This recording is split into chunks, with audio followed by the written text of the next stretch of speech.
সংখ্যা নেই। তাই আজকে আমি মুখ্যমন্ত্রী হয়েছি নিশ্চিতভাবে জনগণের ভোটে আশীর্বাদে।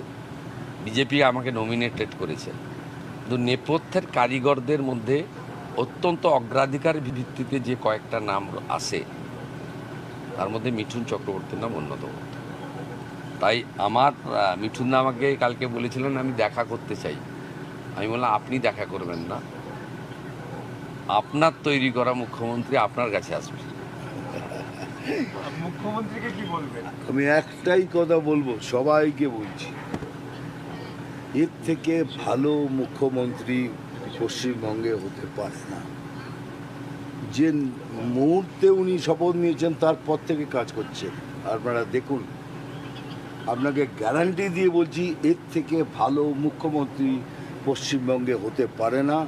উই আর অল ব্লেসড আমরা শুভেন্দু অধিকারী সাহেবকে মুখ্যমন্ত্রী হিসাবে পেয়েছি। অ্যান্ড আগের দিনে কী হবে সেটাও দেখুন, এটাও চ্যালেঞ্জ করছি।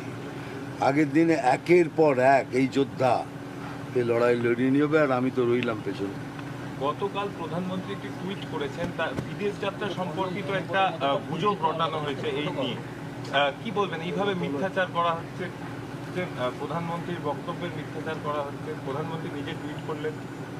দেশের মধ্যে কিছু মানুষ আছেন যারা দেশকে অস্থির করতে চান, এবং দেশের প্রধানমন্ত্রীর যে বিশ্বব্যাপী ব্যাপ্তি, জনপ্রিয়তা, তাতে ঈর্ষান্বিত।